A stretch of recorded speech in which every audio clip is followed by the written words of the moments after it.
Segunda carta de Paulo aos Coríntios, capítulo 12, versículo 9. Paulo diz assim: e disse-me, a minha graça te basta, porque o meu poder se aperfeiçoa na fraqueza. Por isso, de boa vontade, me gloriarei nas minhas fraquezas, para que em mim habite o poder de Cristo. A minha graça te basta, porque o meu poder se aperfeiçoa na fraqueza. Paulo compreende e diz: por isto, de boa vontade, me gloriarei nas minhas fraquezas, para que em mim habite o poder de Cristo. Diga comigo: eu sei que o poder de Deus não é limitado pelas minhas fraquezas. Amém. Podem sentar, queridos, em nome de Jesus. Vamos refletir um pouco na palavra do Senhor. E ultimamente eu tenho acordado um pouco mais cedo do que antigamente. Eu resgatei um projeto antigo de oração pessoal, de busca da presença de Deus em horários específicos do dia. E o meu primeiro horário é bem cedo. Então, hoje, quando estava conversando com o Senhor no amanhecer do dia e apresentando a Deus algumas questões, e no meio dessas questões a gente termina apresentando, vocês me ouvem bem? A gente termina apresentando também algumas queixas, não como reclamação, mas como quem se derrama diante do Senhor, porque a nossa confiança é o Senhor. Esse texto subiu ao meu coração muito fortemente. Esta frase: a minha graça te basta. Antigamente eu não era muito simpático a este versículo. Quando eu via Deus dizendo para Paulo: a minha graça te basta, eu questionava e dizia: no meio de tantas necessidades, o Senhor quer que o seu servo, no meio de lutas e batalhas, se contente com a graça. Entretanto, a minha antipatia pelo versículo era resultado da minha ignorância acerca da amplitude da graça de Deus. Alguns crentes pensam que a graça de Deus está resumindo ou resumida àquilo que nós chamamos de o poder de Deus. Aliás, alguns de nós lamentavelmente pensam que o poder de Deus se limita àquilo que nós chamamos de manifestações externas, como línguas, profecias. Isso é o poder de Deus. Mas o poder de Deus é amplo, é infinito, é profundo, é extraordinário, toca todas as dimensões da nossa existência. E a graça é a revelação mais plena da natureza, do caráter, da personalidade de Deus. Quando eu comecei a compreender a expressão "a minha graça te basta", quando eu comecei a compreender o que significa a palavra graça, à luz das Sagradas Escrituras, a minha alma passou a descansar nesta graça. Entretanto, na medida que eu orava e pensava no texto e analisava tudo aquilo que eu estava colocando diante de Deus, fiquei ponderando que exercer o ministério, exercer a liderança, não é uma tarefa fácil, não é uma tarefa simples, não é hobby. É preciso que haja um chamamento de Deus e essa graça capacitadora de Deus. Porque vou falar de mim, e eu sei que todo crente tem a sua batalha, todo servo e toda serva de Deus tem a sua luta e o seu embate pessoal. Mas falando de mim agora como pastor, como ministro do Evangelho de Jesus, penso no quanto isto gera cansaço físico, mental, espiritual, às vezes desgaste. Na maioria das vezes a gente percebe, e eu já fiz essa análise dentro do nosso contexto cultural, se espera de líderes, de pastores, daqueles que estão na linha de frente, que eles sejam imbatíveis, incansáveis. Alguns até imaginam o pastor, o apóstolo, o bispo, com uma certa áurea em torno da sua cabeça, o que o torna intocável, acima de qualquer possibilidade de cansaço, de desânimo. Outros até acham que é gostoso cobrar, criticar, falar mal, caluniar. Entretanto, queridos, não obstante tudo isto faça parte da trajetória e da vida ministerial, é importante lembrar que ninguém caminha a caminhada da fé se não estiver debaixo da graça plena, completa, gloriosa, magnífica, magnânima de Deus. Provoca o seu vizinho e diz para ele: você só consegue pela graça. Você só consegue pela graça. Entretanto, e te digo, quando nós pensamos que estamos sozinhos, o Senhor revela que Ele está conosco em todo o tempo. Repete comigo: a minha graça te basta. Um dia o Senhor, ouvindo os lamentos de Jeremias, gerou no coração de Jeremias a inspiração para que ele escrevesse no Salmo de Lamento, livro das Lamentações, capítulo 3, versículo 22. As misericórdias do Senhor são a causa de não sermos consumidos, porque as suas misericórdias não têm fim. É interessante que a palavra misericórdia ali é chesed, que significa literalmente piedade, compaixão, complacência. Quando nós lemos o texto na língua portuguesa, a palavra misericórdia está repetida. As misericórdias do Senhor são a causa de não sermos consumidos, porque as suas misericórdias não têm fim. No texto hebraico, o vocábulo não se repete. Se nós fôssemos traduzir ao pé da letra, Jeremias está dizendo assim: a misericórdia, a compaixão do Senhor é a causa de não sermos consumidos, porque o seu zelo, o seu carinho, o seu cuidado não tem fim. Agora diga comigo: eu sei que Deus cuida de mim, e isto é resultado da sua graça. Agora vamos observar o texto. O apóstolo Paulo faz a menção que ele teve uma experiência espiritual. Na experiência espiritual que Paulo teve, ele diz: eu fui arrebatado em espírito, eu fui levado ao terceiro céu. Aliás, ele declara: se no corpo não sei, se no espírito não sei, mas eu vi coisas que não convém relatar. Paulo fala de algo tão glorioso, de algo tão grandioso que ele viu, que ele não consegue descrever em palavras simples.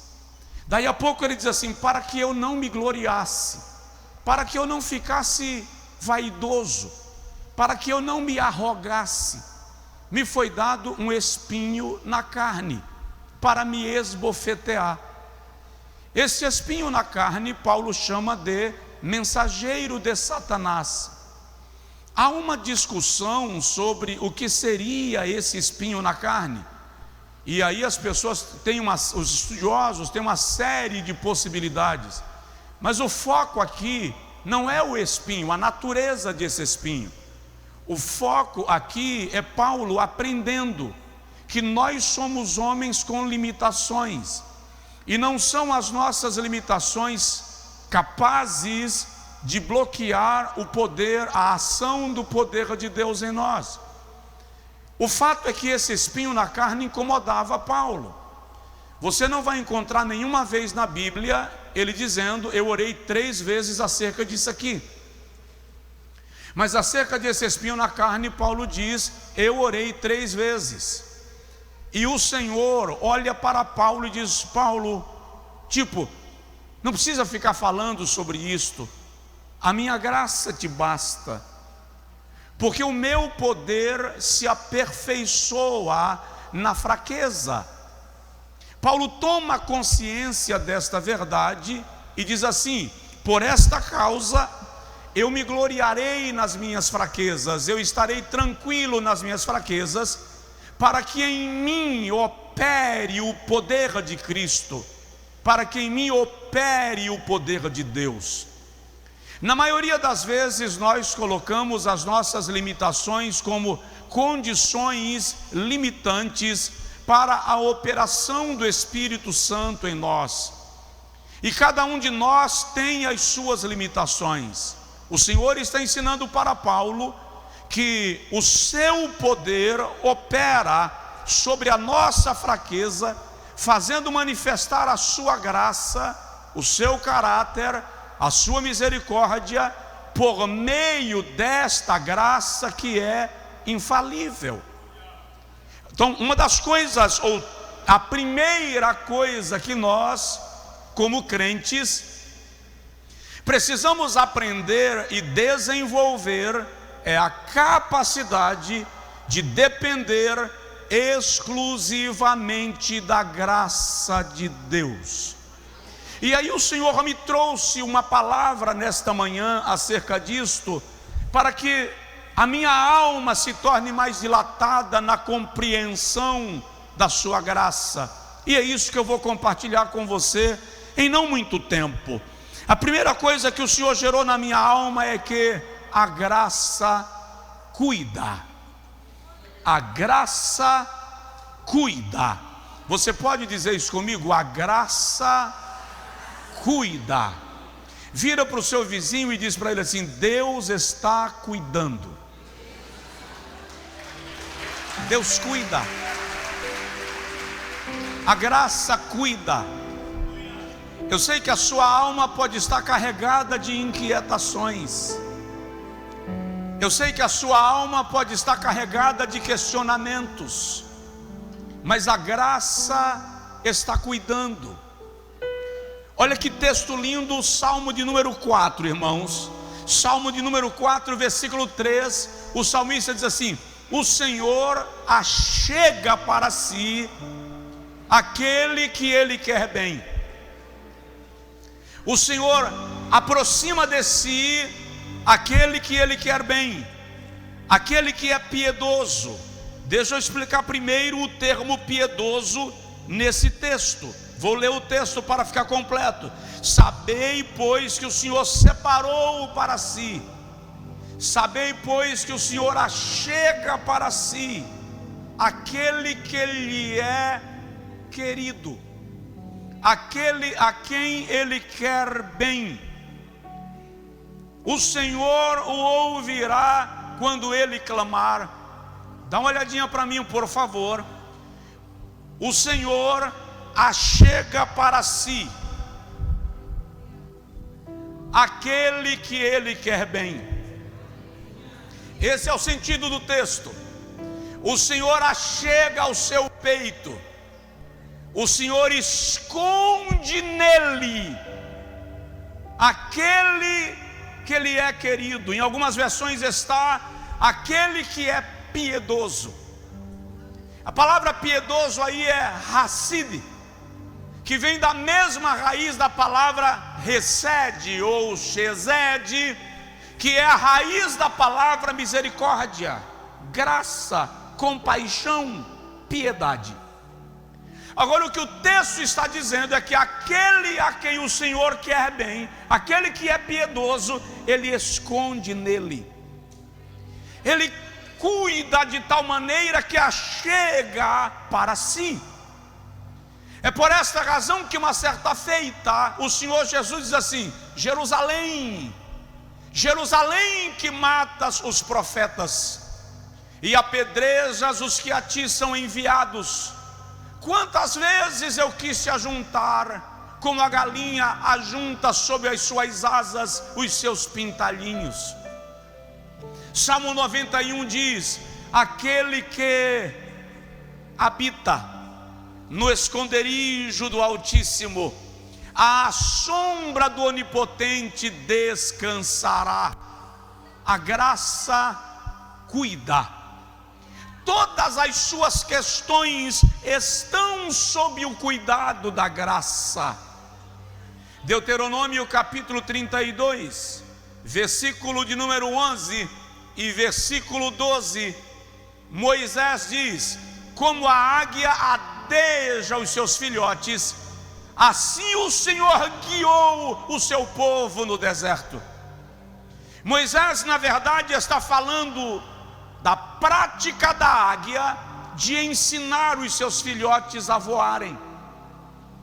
Os ornitólogos dizem que quando uma águia percebe que chegou o momento de o filhote voar, ela se aproxima dele e começa a enxotá-lo do ninho. Mas ele não vai sair do ninho, porque o ninho é confortável. Então ela começa a aumentar o espaço de tempo que lhe trazia comida. Agora ela já não traz mais comida com a mesma frequência que trazia antes, que é um mecanismo para forçá-lo a buscar o seu próprio alimento. E o filhote vai entrando numa greve de fome. Ele opta por passar fome, mas não quer voar. É incrível como a zona de conforto pode ser opressora. A zona de conforto pode te matar. De maneiras que, recebe essa palavra, algumas lutas que você está passando, pode ser apenas Deus criando circunstâncias para te tirar da zona de conforto. Quando o filhote continua sem voar, a águia começa a tirar a camada de folhas do ninho, e depois ela tira a camada de algodão. E quando o filhote vai encostar, tem espinhos, e ele não consegue mais o conforto de ficar no ninho, e ela o empurra para fora do ninho, e o filhote ainda não vai. Então a águia pega o filhote pelo bico, com o bico, e ela voa, e ela sobe o quanto ela pode subir. E preste atenção numa coisa: uma águia pode atingir até 2,5 metros de envergadura, de uma asa para outra. A águia real pode alcançar até 320 quilômetros por hora de velocidade num voo de caça. Ela sobe o mais alto que pode, com o filhote pendurado no ninho. Quando chega lá em cima, ela solta o filhote e deixa ele despencar, do tipo: já que você não vai aprender a voar de livre, espontânea vontade, você vai aprender a voar por instinto de sobrevivência. E joga ele, e ele vai se batendo e descendo e se batendo, e ela continua voando em círculos, atenta à queda livre do filhote.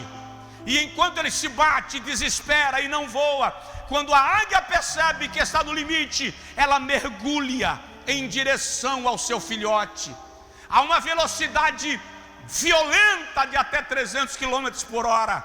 E quando ela chega perto do filhote, ela passa embaixo dele, e o filhote cai em cima dela, e ela volta para o ninho levando o filhote. Quando chega lá, ela bate com as asas nele para acalmá-lo, dá comida. É uma forma de dizer: eu não estou tentando matar você, eu estou apenas te ensinando a voar. deixa eu te falar, aprende a celebrar a Deus por algumas circunstâncias da sua vida. Elas não vieram para te matar. Deus está te ensinando coisas, porque Ele cuida de você. A graça cuida. Só quem crê que está debaixo do cuidado de Deus dá um brado de glória, celebração e louvor ao Senhor. A graça cuida.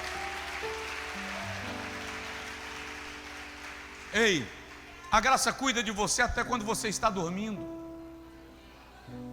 Atos capítulo 12, Herodes prendeu a Pedro. E Herodes disse a Pedro: eu já matei Tiago. Depois da Páscoa eu mato você. Irmãos, a família dos Herodes era uma família cruel, historicamente cruel. Um dos Herodes matou a própria mãe, a própria mulher e os filhos, porque ele não queria ameaças ao seu trono. Um outro Herodes matou João Batista, filho daquele primeiro. Um outro Herodes matou Tiago.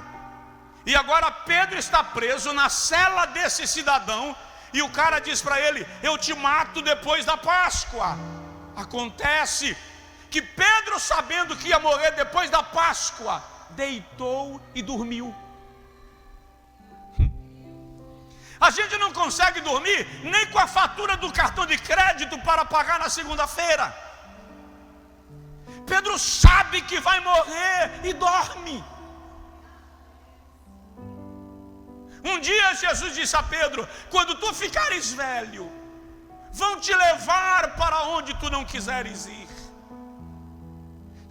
Eu imagino que Pedro calculou: Jesus disse que eu vou ficar velho, não fiquei ainda, então eu vou dormir, porque Deus vai me tirar dessa enrascada, Ele vai dar um jeito. E Pedro dorme, e enquanto Pedro está dormindo, um anjo entra na cela e diz: acorda, Pedro. Irmão, o camarada dormiu tanto que ele acordou pensando que era um sonho. Ele levantou e o anjo disse: vem comigo.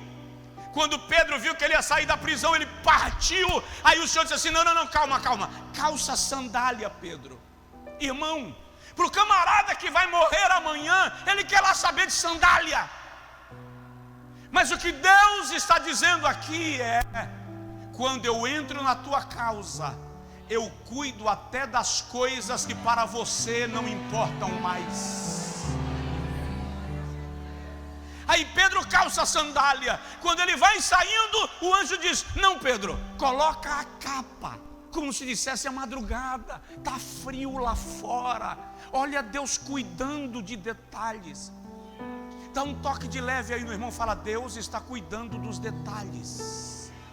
Ei, às vezes está demorando mais, porque Deus está cuidando dos detalhes. Quando Pedro sai da cela, é que ele percebe que não era um sonho, era verdade. O Senhor mandou um anjo e o tirou da prisão, porque Deus cuida. A graça está cuidando de você. A graça está cuidando dos seus filhos onde eles estiverem. A graça está cuidando da sua casa. A graça está cuidando do seu marido, da sua mulher. A graça cuida. Segundo lugar, a graça ama. Diga comigo: eu sei que Deus me ama. Presta atenção, a graça ama sem expectativa de retorno. A graça ama sem exigir o retorno de amor. O amor humano é baseado no retorno. O amor de Deus não depende que você retorne. A graça ama sem te cobrar nada. A graça te perdoa e não relembra. A graça te perdoa e não lança em rosto. A graça de Deus revela um amor pleno de Deus para conosco. Romanos capítulo 5, versículo 8, Paulo diz: Deus prova o seu amor para conosco, sendo que Cristo morreu por nós quando ainda éramos pecadores. Romanos 3,16, João 3,16, talvez o versículo mais conhecido do Novo Testamento. Porque Deus amou o mundo de tal maneira que deu o seu Filho unigênito, para que todo aquele que nele crer não pereça, mas tenha a vida eterna. Uma das coisas que Satanás quer te convencer é de que o amor de Deus não é real, mas o Senhor ama você. Oséias capítulo 11 tem um texto lindo, quando o Senhor diz assim: quando Israel era menino, eu o amei. Do Egito eu tirei o meu filho, eu lhe atraí com as cordas do meu amor. Aleluia! Você foi laçado pelo amor de Deus, você está preso neste amor. O amor de Deus revelado na graça não abre mão de você. Deus te ama, e ainda que Satanás esteja te abordando ao contrário disto, o fato é que o sacrifício de Jesus na cruz é a prova cabal e final deste amor. A graça ama. Diga comigo: eu sei que sou amado de Deus. E é justamente por isso que eu vou te dar uma dica extremamente espiritual. Não acuse alguém pelo pecado que este alguém cometeu ontem. Você não sabe o que aconteceu entre ele e Deus hoje. Não acuse alguém pelo pecado que este alguém cometeu ontem. Você não sabe o que aconteceu entre ele e Deus hoje. A graça ama. Terceiro lugar, a graça que cuida, a graça que ama é a graça que perdoa. Eu e você somos objetos desta graça, alvo desta graça, perdoados por esta graça, alcançados por esta graça. A graça do Senhor nos leva a viver um perdão pleno e absoluto dos nossos pecados. A frase mais cara, a frase mais poderosa da Bíblia é: está consumado. Está consumado, ao contrário do que alguns pensam. Não é Jesus dizendo: não aguento mais, estou me rendendo. Não, senhores. Está consumado é Jesus dizendo: está pago, está cumprido, está esgotado, está resolvido. Não há mais pendência. Toda e qualquer acusação do diabo contra a tua vida, apresente a graça de Deus que já te perdoou dos teus pecados. Aleluia! Isaías 1,18 diz: ainda que os nossos pecados sejam como escarlate, se tornarão brancos como a branca neve. Ainda que sejam como carmesim, se tornarão brancos como a branca lã. Salmo 66, 18 e 19, o salmista diz: se eu tivesse guardado o pecado no meu coração, Deus não teria me ouvido, mas graças a Deus, o Senhor atentou para a voz da minha oração. Primeira epístola de João, capítulo 1, versículo 7, João diz assim: se andarmos na luz, como Ele na luz está, temos comunhão uns com os outros, e o sangue de Jesus Cristo, seu Filho, nos purifica de todo pecado. Versículo 9: se confessarmos os nossos pecados, Ele é fiel e justo para nos perdoar e nos purificar de toda iniquidade.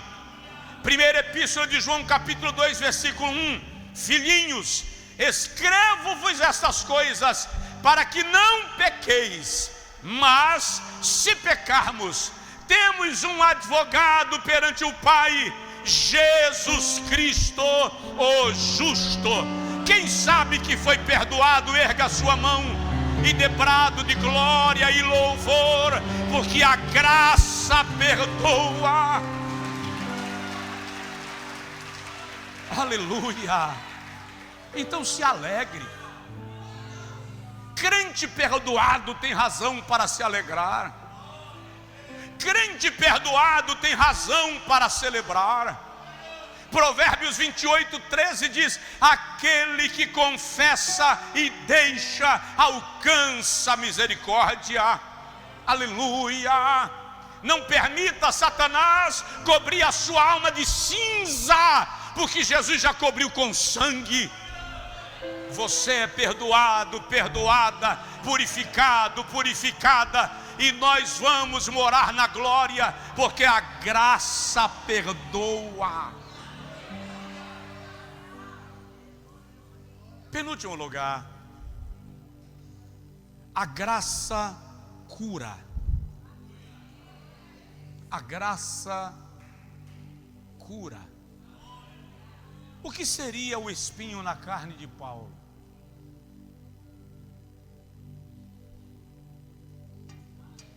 Alguns estudiosos sugerem que Paulo sofria de uma conjuntivite crônica. Conjuntivite já não é bom em nenhuma circunstância, crônica. Aos Gálatas ele diz: vocês bem sabem que por causa de um problema nos olhos eu estive convosco, e aquilo que para vós deveria ser repugnante não o foi, mas vocês me amaram na condição que eu estava. Agora, sabe o que é interessante da graça que cura? É que nem sempre essa graça cura o corpo. Muitas vezes ela cura a alma para que você aprenda a lidar com a limitação do corpo. Quantos homens e mulheres cheios da graça lidando com enfermidades? Eu conheço um grande pregador que tem síndrome do pânico.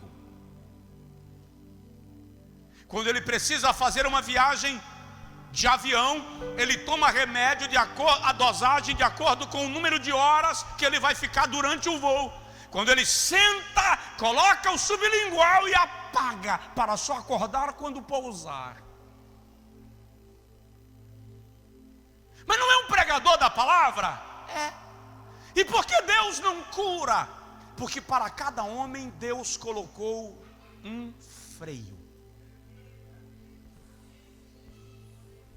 É possível que isso que você chame de mensageiro de Satanás seja um freio que Deus colocou para você não passar da velocidade que Ele deseja que você vá. Eu disse aqui aos irmãos outro dia da senhora Gwen, esposa de um dos pastores mais respeitados dos Estados Unidos da América no século XX, David Wilkerson. Ele foi considerado o profeta do século XX nos Estados Unidos da América. Mas a sua mulher vivia doente o tempo inteiro. Há cerca de 7 anos atrás, Wilkerson morreu em um acidente de carro em Dallas. E a senhora Gwen, sua esposa, nunca mais adoeceu. Num programa de televisão, o entrevistador disse a ela: quando o senhor Wilkerson era vivo, a senhora vivia enferma, indo para hospitais, sendo internada com frequência. Depois que ele morreu, a senhora sarou e não teve mais nenhuma crise. Como a senhora explica isso? A senhora Gwen, olhando para o entrevistador, disse: a minha enfermidade era o que mantinha o meu marido de joelhos. Agora que Deus já o levou, a minha enfermidade não é mais necessária. Dá para entender que na tua vida cada coisa cumpre um propósito? Dá para parar de julgar o irmão pela circunstância de vida dele que você não entende?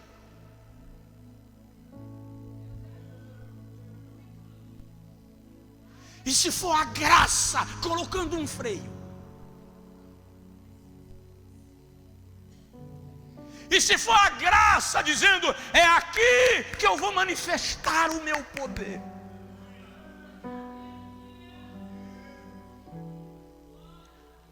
Dá para ser crente e parar de questionar a inteligência de Deus? Porque quando eu digo que a graça cura, eu não estou necessariamente dizendo que você vai ser definitivamente curado, e pode ser, mas estou te dizendo que Deus vai te ensinar a lidar com a tua fraqueza.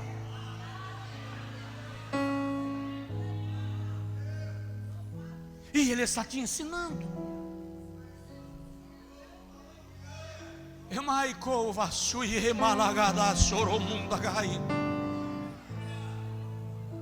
Olha o salmista no Salmo 103: bendize, ó minha alma, ao Senhor, e tudo que há em mim, bendiga o seu santo nome. Bendize, ó minha alma, ao Senhor, e não se esqueça de nenhum dos seus benefícios. É Ele que cura as tuas feridas e que sara todas as tuas enfermidades.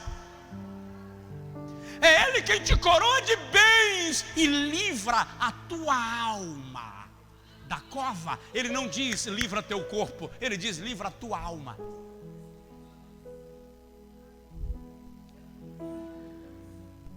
A graça cura. Salmo 104 diz que o Senhor envia a sua palavra e cura os seus servos.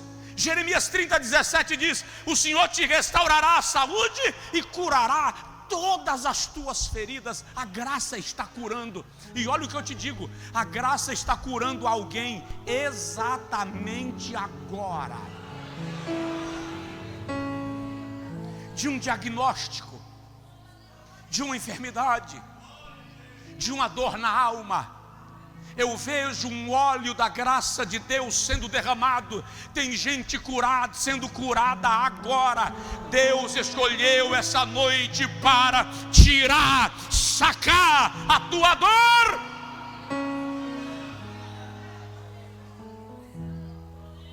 A graça cura. A graça em Mateus 8 encontrou um leproso. E os leprosos eram proibidos do convívio social. E aquele leproso chegou para Jesus e disse: Senhor, se tu queres, tu podes me tornar limpo. Ele disse: quero ser limpo. E o leproso foi curado na hora, porque a graça cura. A graça curou o homem da mão mirrada em Marcos capítulo 3, versículo 1 até o versículo 35. Sabe o que é interessante? Era a mão direita, era a mão do trabalho, é considerada a mão abençoada na cultura oriental. E a mão do camarada era ressequida. Para início de conversa, ele nem poderia estar dentro da sinagoga. Se ele conseguiu entrar, alguém facilitou a entrada dele. Ou ele entrou escondido. Eu não sei onde a mão dele estava para ninguém ver que ele tinha mão mirrada. Talvez na túnica dele tivesse 2 bolsos e ele entrou com a mão no bolso porque ele não poderia estar lá.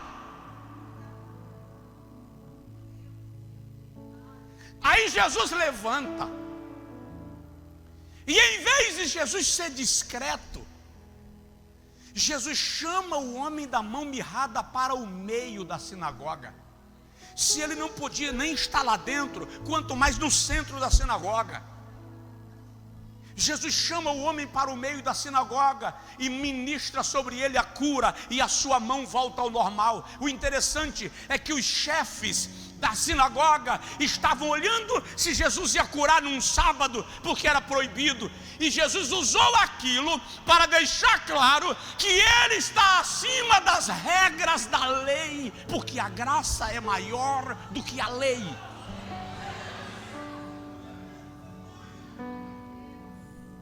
Quem sabe você diga: eu nem posso estar aqui, eu nem sou digno de estar aqui, eu não sou merecedor. E quem é? Mas a graça cura aquilo que te limita. A graça te dá uma nova oportunidade. A graça vai anular aquilo que te bloqueia. A graça vai te fazer tirar a mão do bolso para esconder a mão mirrada e caminhar com as mãos livres, porque quando a graça cura, ela te dá o direito de caminhar em novidade de vida. E o paralítico de Betesda, há 38 anos ele estava lá. Olha para mim, quantas vezes passaram por ele e não fizeram nada. Tanto que ele diz: eu não tenho ninguém que me lance na água quando o anjo a move. Há quem diga que aquilo era uma párola, uma fantasia, que o anjo nunca moveu as águas, que nunca aconteceu. Mas fala sério, você acha que se nunca tivesse acontecido, aquele camarada permaneceria indo lá 38 anos?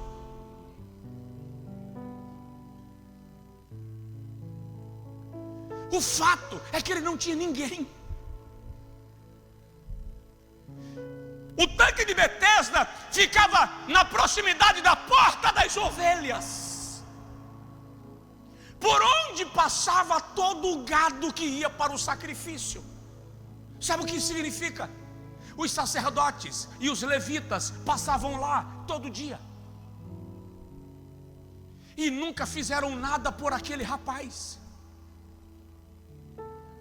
Quantas vezes o pastor não faz, o levita não faz, a religião não faz, a liturgia não faz, o sistema não faz, mas a graça chega e pergunta: você quer ficar são?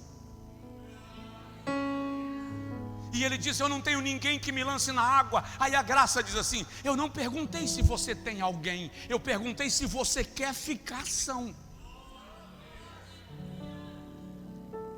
A graça cura. Você já parou para analisar a parábola do bom samaritano? O rapaz ferido na estrada é um judeu. Ele descia de Jerusalém e ele foi assaltado. E passou o sumo sacerdote, representante da lei, da religião, do sacerdócio. E o sacerdote passou de largo. Por quê? Porque a lei proibia o sumo sacerdote ou o sacerdote tocar num defunto.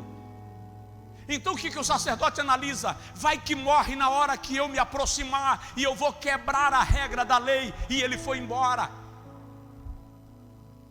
Aí passa o levita. O levita é o responsável pela liturgia, pelo ritual, pelo sistema cultico de Israel. E ele vai embora.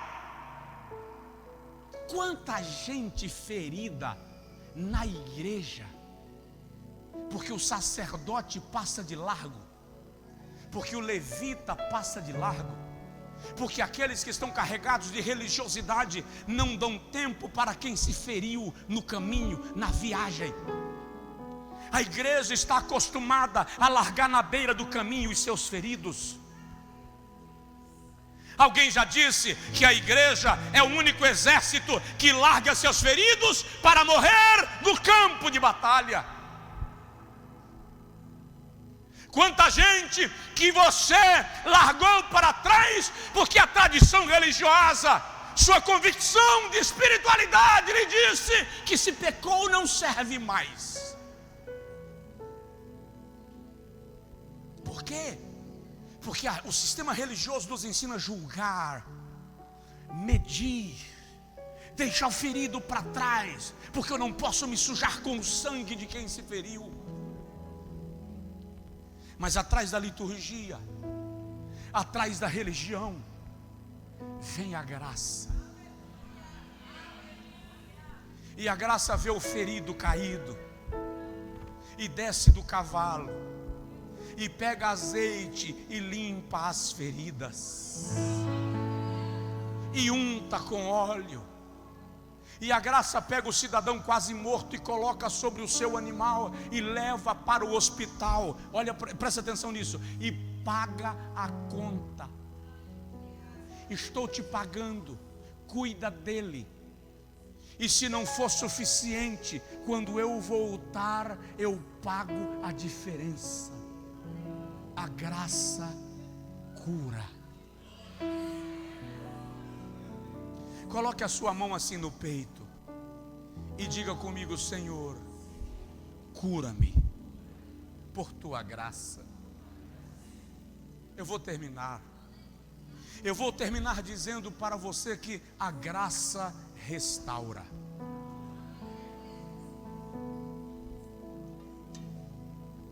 Diga comigo: a graça me restaurou.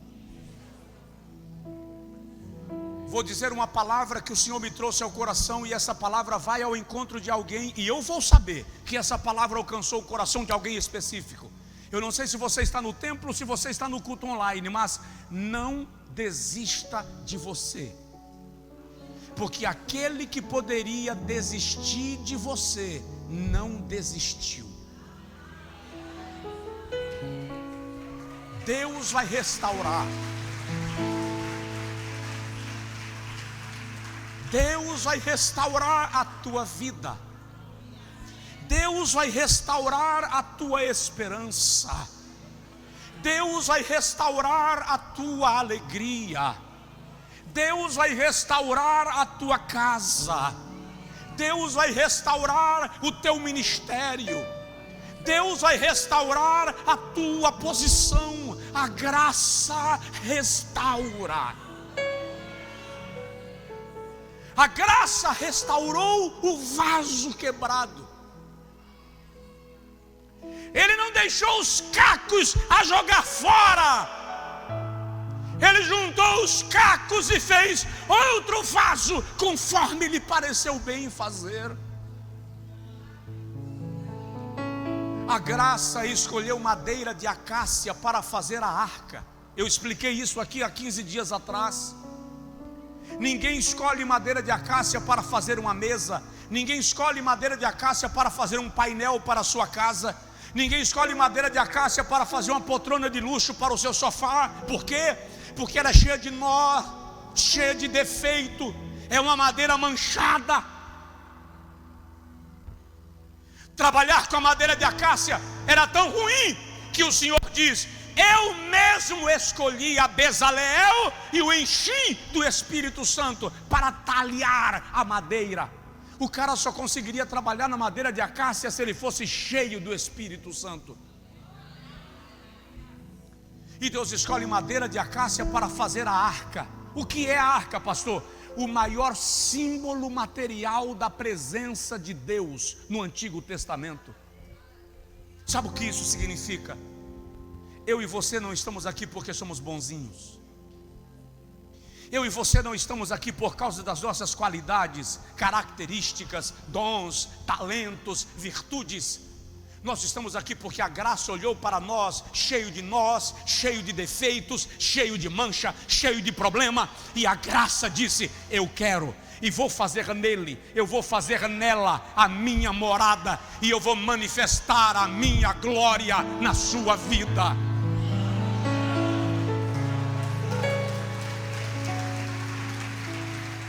Isto é graça.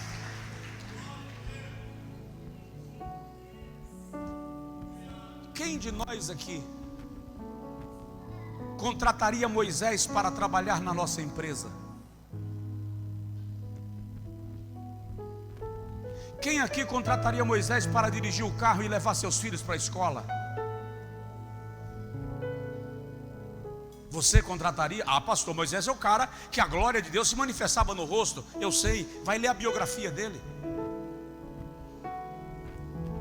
Moisés matou um homem no Egito e fugiu da sentença de Faraó ele é um foragido, há 40 anos foragido do território onde ele morava, e Deus aparece para ele e diz: volta ao Egito, porque eu sou o Deus de Abraão, o Deus de Isaque e o Deus de Jacó, e eu tenho contemplado a aflição do meu povo e desci para livrá-lo. Vai tu, pois, e livra o meu povo da casa da servidão. Qualquer consultor diria que Moisés é o contratado errado, mas Deus escolhe Moisés. Como é o nome disso? Graça. Vamos lá. Você convidaria Davi para ser o cantor oficial do congresso da igreja? Eu gosto da hipocrisia religiosa. Eu acho ela linda. Porque a hipocrisia religiosa diz que só pode estar na igreja, só pode cantar, só pode pregar, só pode liderar, só pode exercer quem tem um passado perfeito. Pois bem, levanta a mão quem tem um passado perfeito, por favor.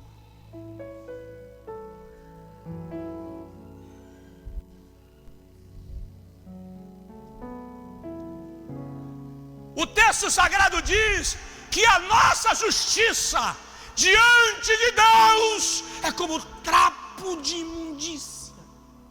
Quer que eu te explique o que é trapo de imundícia? Eu vou dar uma dica. Nos dias de Isaías não havia absorvente. Então as mulheres no período menstrual rasgavam pequenos pedaços de pano que serviria para conter o fluxo menstrual. Aquilo era chamado de trapos de imundícia. Isaías está dizendo que a nossa justiça, o melhor de nós, é pano ensanguentado com o sangue que o organismo expeliu. Ou seja, o melhor de você não serve nem para você mesmo. Mas Deus olha para mim e para você e diz: eu te remi, chamei-te pelo teu nome, e tu és meu.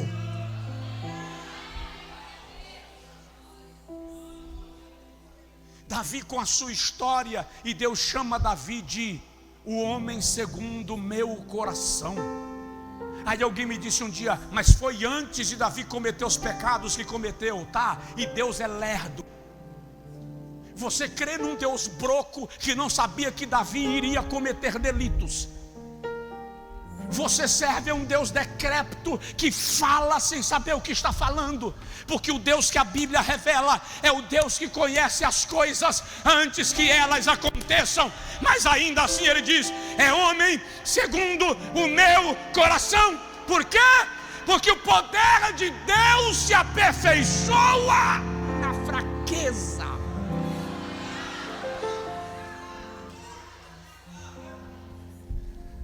E isso não é justificativa para continuar pecando. Isso é apenas para te fazer compreender que não importa a que nível do poço você chegou, Deus está com a mão estendida para te tirar de lá. Ele vai te trazer de volta, porque a graça restaura. Quem de nós daria uma segunda chance a Pedro?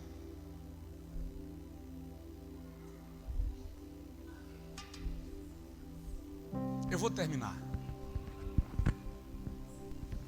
E ouça o que eu vou te dizer. Em poucos dias, Deus vai fazer alguém vir ao teu encontro pedindo segunda chance. Alguém que te feriu, alguém que te decepcionou, alguém que te frustrou vai te procurar pedindo socorro. Pedro andou 3 anos com Jesus. Pedro viu coisas que outros apóstolos não viram. Só ele andou por cima das águas. Só ele tirou moeda de boca de peixe. Só Pedro tinha coragem de confrontar Jesus e discordar dele. Pedro estava no Monte da Transfiguração. Pedro estava na casa de Jairo quando a menina levantou. Pedro foi ao Getsemane orar com ele. Mas quando alguém chegou para ele e disse: eu te conheço, porque eu já te vi andando com o Nazareno, Pedro disse: eu não sei nem quem é. Um amigo teu que anda contigo e na hora da tua maior necessidade diz que não te conhece, finge que não te conhece, você daria a ele outra chance? Quando Pedro ficou sem graça, porque afinal de contas ele acabou de negar a Jesus, ele vai lá para dentro do vestiário, e quando ele chega lá dentro do vestiário, uma empregada de Pilatos diz: eu já vi você andando com o réu que está sendo julgado lá no pátio. O texto de Lucas, eu gosto do evangelho de Lucas. Lucas é muito detalhista. Lucas diz que Pedro saiu reclamando. Eu imagino Pedro um homem zarrão, é assim a minha imaginação de Pedro, um homem grande. Eu imagino Pedro saindo e dando tapa na parede, dizendo: eu já falei que eu não sei quem é. Aí alguém ouve e diz: o teu sotaque te condena, você fala igual a ele. E Pedro diz: eu não sei quem é. Quando Pedro nega a terceira vez, olha o detalhe de Lucas. Lucas diz que Jesus olhou para Pedro. O olhar do mestre encontrou o olhar do pescador. Aí Pedro lembrou que Jesus havia dito: ainda hoje, antes que o galo cante 3 vezes, tu me negarás. Pedro saiu para chorar. Acabou. Andei com ele 3 anos e o neguei. Falei que não sei quem ele é. E Pedro chora. A sexta, Jesus é crucificado. Sábado a Bíblia não diz como estava Pedro. Domingo as mulheres vão ao sepulcro para embalsamar o corpo do mestre. E quando elas vão caminhando e perguntando: quem nos removerá a pedra? Quando elas chegam de frente do sepulcro, a pedra está removida. Alguém mexeu lá. E a Bíblia diz que um anjo estava em pé. João 20. Tinha um anjo em pé em cima da pedra. E o anjo perguntou para elas: a quem buscais? Àquele que já vive dentre os mortos. Ele não está aqui, já ressuscitou.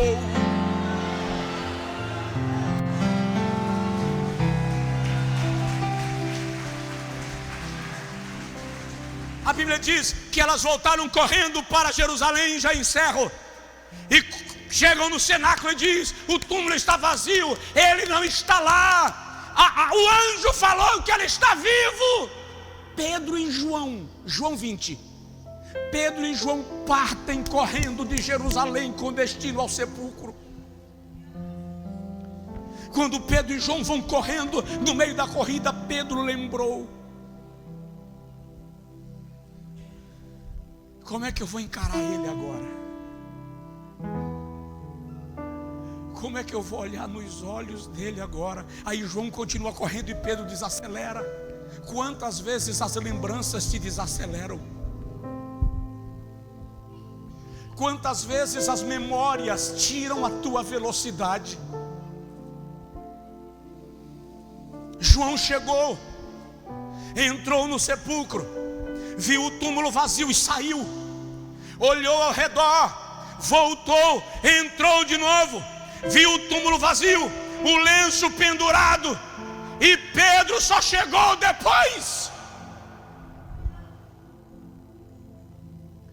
Enquanto isso, Maria Madalena ficou caminhando no jardim, chorando pelo corpo do mestre. Ai, Ai, quantas vezes você chora pelo estado que Deus já mudou. De repente Jesus aparece a ela e diz assim: Maria, Miriam, palavra hebraica Miriam, e ela reconhece a voz e cai aos pés do mestre e diz: Rabi, Rabuni, Rabuni, mestre, meu mestre, meu bom mestre.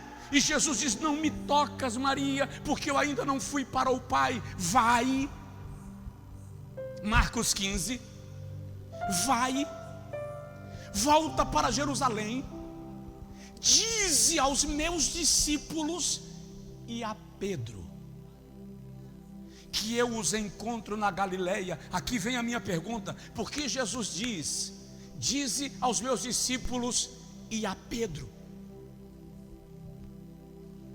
Porque ele não destacou o outro, porque ele destacou a Pedro. Porque Jesus sabia que Pedro não teria coragem de vê-lo. Jesus sabia que Pedro não teria coragem de encará-lo. Mas ele diz: dize a Pedro que eu não abro mão dele. Dize a Pedro que eu não vou perdê-lo. Diz aí para o seu vizinho: Deus não vai perder você.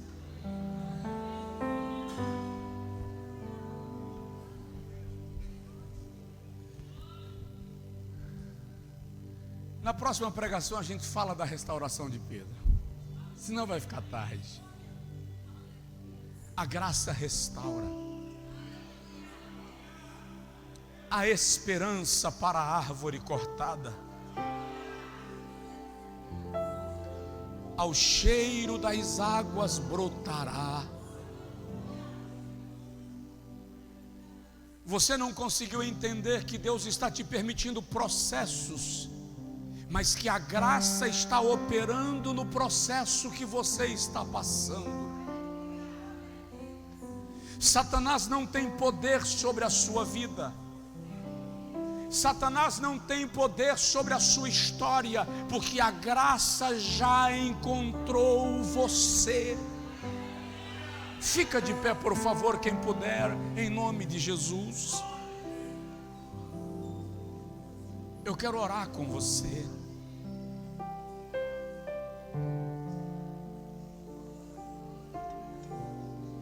Mas deixa eu perguntar primeiro: tem alguém aqui que está afastado da igreja, que ainda não entregou sua vida a Jesus e deseja fazer isso agora? Se tiver, dá um sinalzinho com uma das suas mãos onde você estiver. Eu quero orar com você, porque a graça não vai abrir mão de você. E eu não vou perguntar muito, eu só vou perguntar 2 vezes. Tem alguém que deseja nesta noite entregar a sua vida ao Senhor pela graça?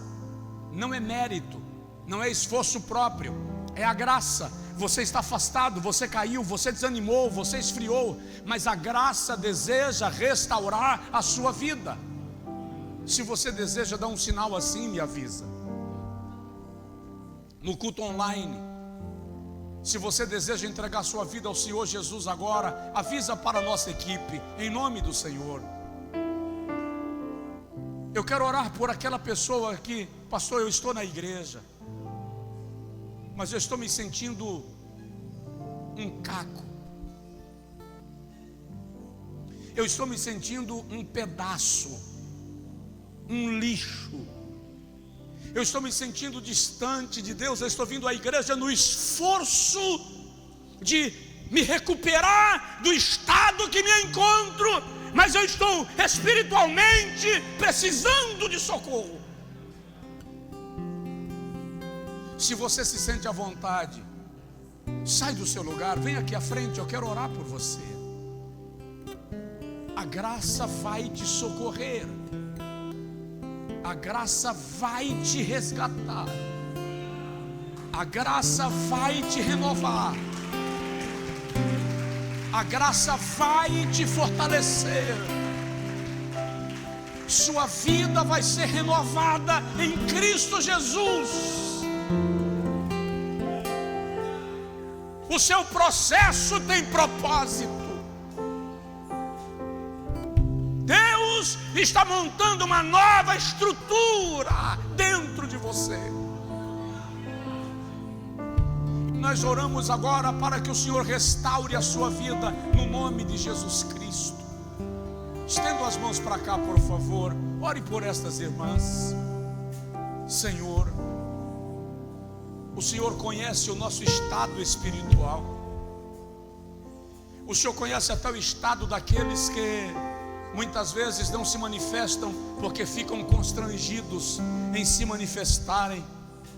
Ficam com medo de que alguém julgue o seu nível espiritual, porque a nossa religiosidade e hipocrisia é mais alta do que a nossa cabeça.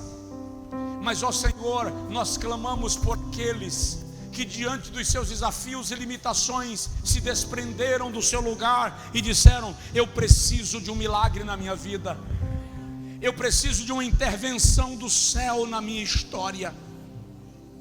Encontra esse moço, encontra estas irmãs, a sua alma, o mais íntimo do seu ser, e toca com esta graça que nos é suficiente. Aquele que através do culto online está com a gente nesta noite, Senhor, que a tua graça os alcance onde eles estiverem, e que haja um milagre de renovo espiritual, que haja um milagre de restauração espiritual, que a bênção do Senhor toque o teu servo e a tua serva. Senhor, que a tua igreja viva um derramar da tua graça, que o teu poder nos toque por tua benignidade. Vem sobre nós com a tua misericórdia, em nome de Jesus. Em nome de Jesus. Estenda a sua mão em direção à pessoa mais próxima e dirija uma palavra da graça para ele e para ela. Dirija uma palavra da graça para esta pessoa.